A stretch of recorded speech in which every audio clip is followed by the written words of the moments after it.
है guys, welcome to अलीचबल्स गुरु। I hope you all are doing well. देखो गाइस, ये मॉडर्न हिस्ट्री का हम हिंदी में कवर कर रहे हैं, पूरा मॉडर्न हिस्ट्री। और ये यूरोपियों के आगमन से लेके लास्ट तक हम इस कवर करेंगे गाइस। ठीक है, तो स्टार्ट करते हैं। हिंदी में कवर कर रहे हैं, वही टॉपिक्स हैं। खासकर ये वनडे एग्जाम्स के लिए यूपीपीसीएस, बीपीएससी, एसएससी या यूकेपीएस या आरपीएससी के बहुत बहुत ज़्यादा इंपॉर्टेंट है गाइस।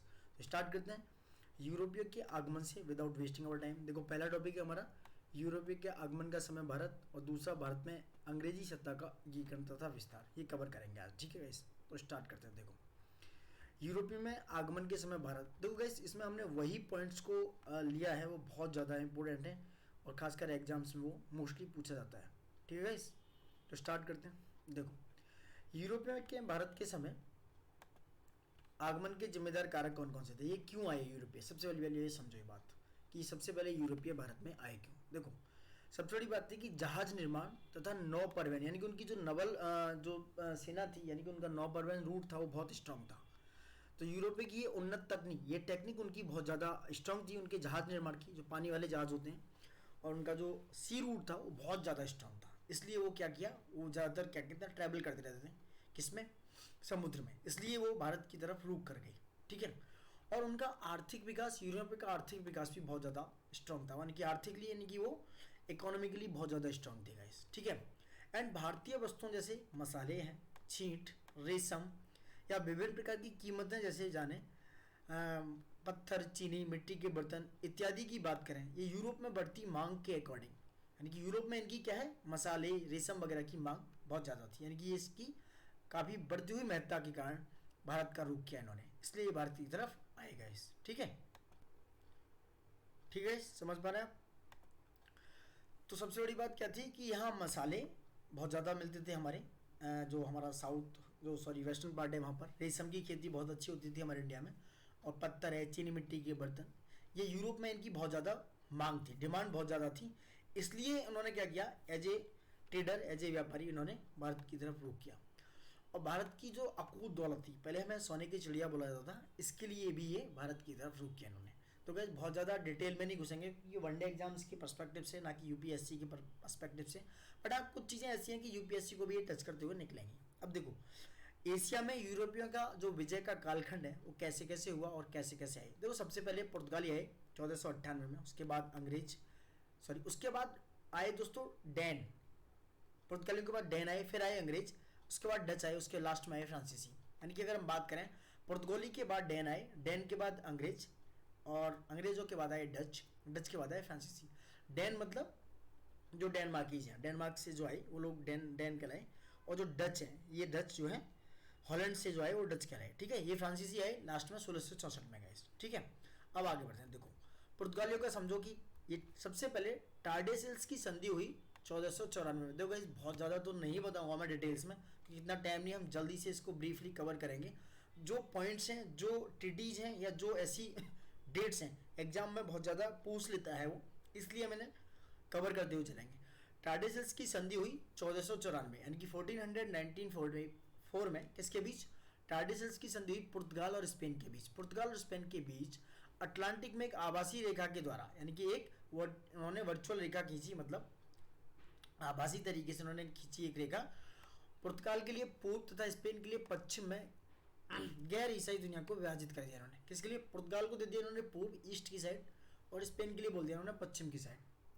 ठीक है, ये इसमें इन्होंने डिवीजन कर दिया, विभाजन कर दिया इस बात के लिए। ठीक है, इसलिए ये टार्डेसिल्स की संधि हुई 1494 पुर्तगाल और स्पेन के बीच, याद रखना।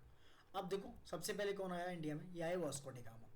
वास्को डी गामा 1498 में आशा अंतरीप द्वीप होते हुए, कौन से? आशा अंतरीप द्वीप होते हुए कालीकट पहुंचा तथा उसको जमोरिन जो है, जो गुजरात का शासक था जमोरिन, कालीकट का राजा जिसे बोला जाता था, उससे इन्होंने मुलाकात की और उसके द्वारा इनका स्वागत किया गया। ठीक है, कौन से? पश्चिमी जो है, पश्चिमी भाग पर, यानी कि जो सूरत वाला जो इलाका है वहाँ पर ये आया। कालीकट वहीं पड़ता है सूरत के पास, गुजरात में। वहाँ पर जमोरिन राजा था, तो वहाँ पर इनका स्वागत किया गया वास्को डी गामा का। उसके बाद 1502 तक ये वास्को डी गामा की दूसरी यात्रा के दौरान, यानी कि 1498 के बाद आया और यहाँ से वापस चला गया, 1-2 साल के बाद ये चला गया, बहुत सारे काली मिर्च वगैरह, बहुत सारे मसाले लेकर ये पुर्तगाल के लिए गया। लेकिन 1502 तक ये वास्को डी गामा की दूसरी यात्रा के दौरान कालीकट, कोचीन और कन्नूर में व्यापारिक केंद्रों की स्थापना की गई। यानी कि जब तक क्या हुआ, जब तक वो दोबारा आया तब तक यहाँ बहुत सारे ट्रेड सेंटर यानी कि व्यापारिक केंद्र खुल चुके थे और उनकी किलेबंदी यानी उनको फोर्टिफाइड कर दिया गया था। यानी कि किलेबंदी का मतलब ये था कि पहले वो कंपनी इस तरीके से कि हम फैक्ट्री खोल रहे हैं, इस बहाने से वो उसकी जो जगह वो लेती थी, जो भी जगह की परमिशन मिलती थी उसको क्लेबंद कर देती थी, उसको फोर्टिफाइड कर देती थी, चारों तरफ से घेर लेते थे कि भैया ये हमारी फैक्ट्री है और हम अपना इम्पोर्ट और एक्सपोर्ट के तरीके का यहाँ सामान रखेंगे। तो इस तरीके से था। वही अन्य व्यापारियों के विपरीत देखा जाए तो पुर्तगाली भारत में व्यापार का एकाधिकार चाहते थे। ये मोनोपोली चाहते थे कि भैया सिर्फ हम ही क्या करें, व्यापार करें और बाकी को सब क्या किया जाए, सबको बाइकआउट कर दिया जाए, सबको साइड में कर दिया जाए। एक्चुअल में प्रॉब्लम एक और थी। देखो जो सी रूट था रेड सी से होते हुए यानी कि पर्शियन गल्फ से होते हुए जो सी रूट पड़ता था गाइस, वहां से होके मतलब व्यापार करना होता था पहले। तो ये एक बहुत लंबा रास्ता पड़ जाता था किसके लिए, जो जितने भी पुर्तगालीज हैं या डैन हैं या जितने भी अगर हम बात करें यूरोपियन से जो आए हुए जितने भी ये ट्रेडर्स थे इनके लिए। और दूसरी बात वहाँ बीच में अरब कंट्रीज पड़ते थे, अरब पड़ता था, अरब पेनिशुला। वहाँ पर क्या था कि उनके द्वारा इनको मतलब ट्रेड लगाना, उन्होंने सॉरी टैक्स लगाना, एक्साइज ड्यूटीज वगैरह लगाना इनसे वसूले जाते थे। इसलिए इन्होंने एक सबसे बड़ी बात ये भी थी कि इसलिए इन्होंने दूसरे रास्ते की खोज की कि भैया अरब का जो है कंट्रोल ना रहे हमारे ऊपर और हम जो है इजीली व्यापार कर सकें। उसके बाद देखो पेड्रो अल्वेज कैब्रल जो था वो कौन था। 1500 में कालीकट में सबसे पहली फैक्ट्री की स्थापना की। कहाँ पर, कालीकट में। किसने, पेड्रो अल्वेज कैब्रल ने। ये भारतीय उपमहाद्वीप पर यूरोपीय के शासन के युग की शुरुआत थी। पेड्रो अल्वेज किसके, कैब्रल के द्वारा दोस्तों, ठीक है। अब उसके बाद देखो सबसे पहला जो गवर्नर आया पुर्तगाली गवर्नर वो था फ्रांसिस्को डी अल्मेडा। कब आया, 1505 से 1509 के बीच दोस्तों, ठीक है। भारत में पहला पुर्तगाली गवर्नर था जिसने शांत जल की नीति यानी कि ब्लू वाटर पॉलिसी लागू की। किसने, फ्रांसिस्को डी अल्मेडा ने। बहुत अच्छे से ध्यान रखना, किसने की, फ्रांसिस्को डी अल्मेडा ने ब्लू वाटर पॉलिसी लागू की। मतलब इसको बोला जाता है कार्टेज प्रणाली। मतलब एक तरीके का ऐसा था कि भैया आप यहाँ से जाओगे तो आप क्या दोगे, आप ये जो हमारे इस रास्ते से जाओगे तो यहाँ पर हमें कार्टेज प्रणाली की शुरुआत के थ्रू टैक्स दोगे कुछ। मतलब ये कार्टेज का मतलब ये था कि आपको हम परमिट करेंगे, कार्टेज देंगे। कार्टेज एक तरीके का परमिशन था, परमिट था कि एक सर्टिफिकेशन था कि आप हाँ यहाँ से जा सकते हो, व्यापार कर सकते हो। तो इन्होंने फ्रांसिस्को डी अल्मेडा ने क्या किया, कार्टेज प्रणाली की शुरुआत की। इसमें भारतीय भूमि पर किले बनाने के बजाय समुद्र में शक्तिशाली होने पर बल दिया गया। इसने कहा कि भैया कि ये लैंड के बजाय सी में, समुद्र में बहुत ज़्यादा शक्तिशाली होने पर बल दिया इसने। देखो कार्टेज प्रणाली एक्चुअल में क्या है, हिंद महासागर में पुर्तगालियों द्वारा जारी जल परिवहन यानी कि लाइसेंस या पास, वहाँ से गुजरने का लाइसेंस या पास या सर्टिफिकेट था एक, ये कार्टेज प्रणाली कहलाएगा इस, ठीक है। अब उसके बाद आया देखो 1509 के बाद 1515 तक रहा अल्फांसो डी अल्बुकर्क।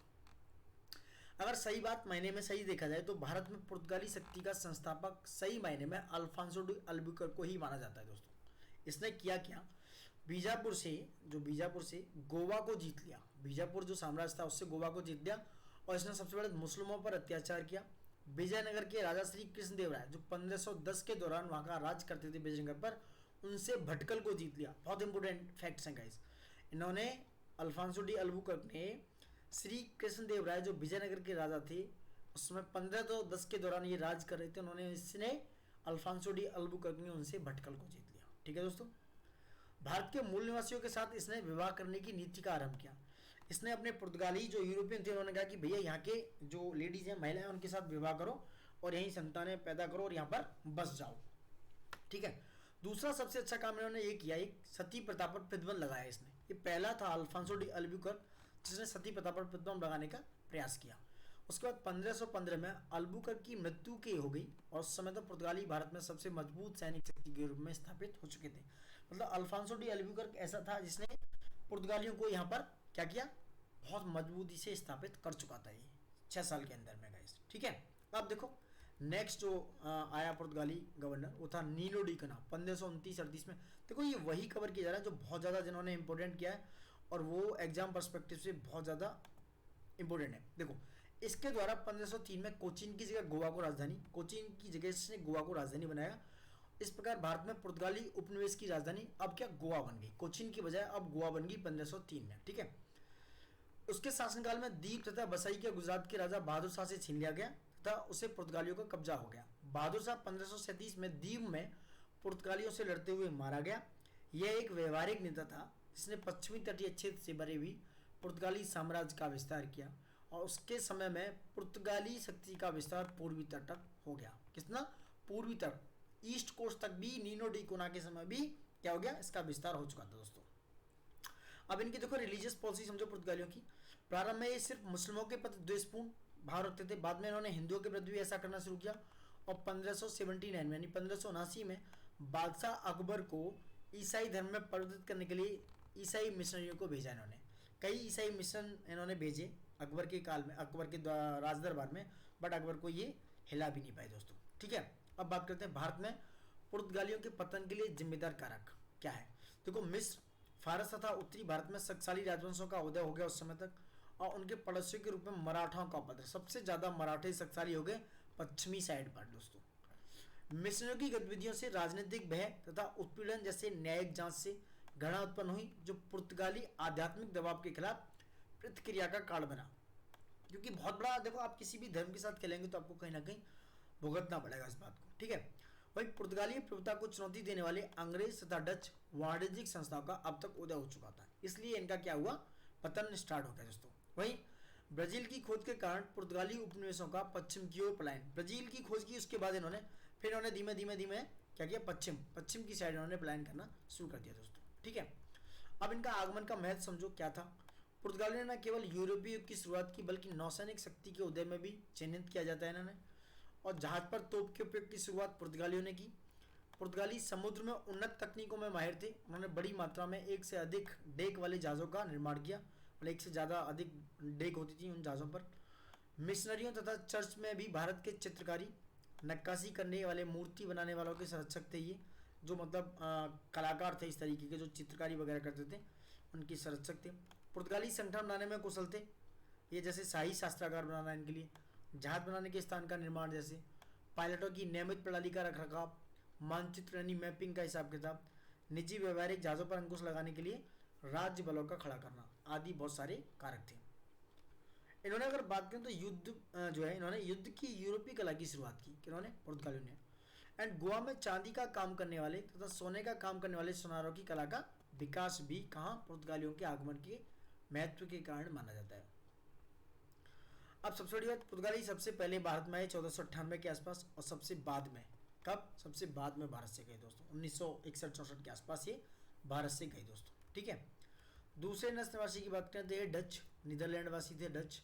ठीक है, अब समझो डचों को। कार्निलेस डी हॉटमैन पहला डच था जो 1596 में सुमात्रा और बेंटिन पहुंचा। कहाँ पहुंचा? सुमात्रा जो इंडोनेशिया में, और बेंटिन पहुंचा दोस्तों। डच संसद के चार्टर के द्वारा मार्च 1605 ईस्वी में यूनाइटेड ईस्ट इंडिया कंपनी की स्थापना की गई।